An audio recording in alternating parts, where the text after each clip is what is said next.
This right here, this is the Canon 7D Mark II.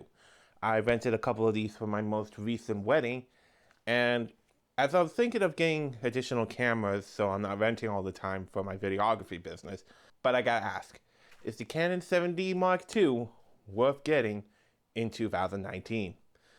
I'll tell you what I think right after this intro. The Canon 7D Mark II was released in September of 2014, and in a way, it's kind of a cheap alternative to the Canon Cinema series of cameras at the time.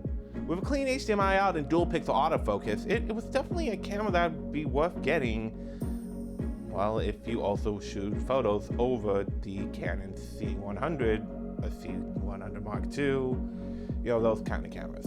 Another cool feature that this camera had was you being able to shoot at 24 frames exactly, instead of most DSLRs at the time and now that lets you be able to shoot at 23.98 instead of 24 exact.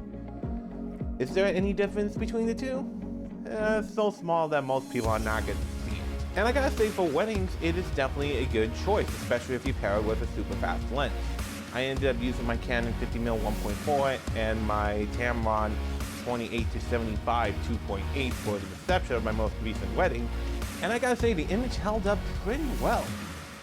Although, then again, between this past wedding and the first wedding I did where I also used the Canon 7D Mark II, I never pushed it past ISO 5000. Honestly, it makes me wish I kinda used the 7D Mark II for Mr. and Mrs. Ross's wedding instead of going with the SL3, but hey, you can only learn by making mistakes, right? I can definitely see the 7D Mark II being a camera that's utilized for longer events if you use the clean HDMI out to an external recorder like an Animus. Okay, I'm gonna be completely honest here.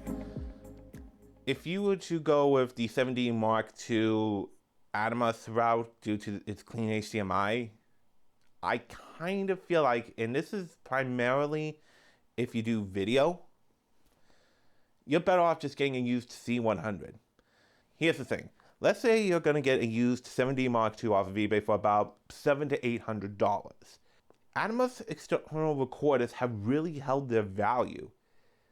Even the ones that can only do HD only, they'll still cost you quite a bit. I mean, at least a few $100s. So add that into consideration, especially since you're also going to need batteries for the recorder, and they take SSDs, so you're also going to need to get one of those. Ultimately, the price of it ends up coming to about what I've seen for a used C100 original. And here's the thing, a used C100 original is still a Canon C100 original. It has built-in ND filters and unlimited recording time internally. It out of the box, pretty much, all you need are SD cards and a lens, and you're good to go.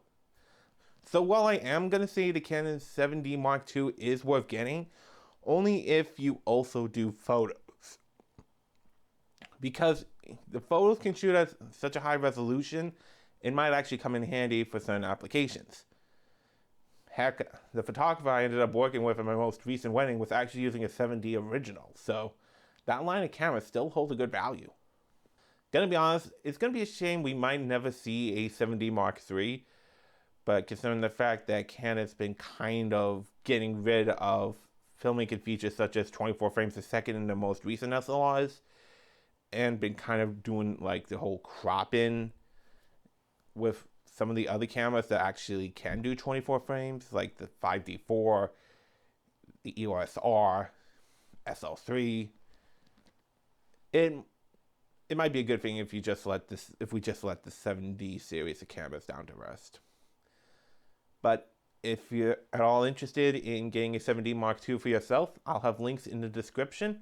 And guess that's it for now. My name is Ryan, taking you on my journey to be a filmmaker, and I'm out. Peace.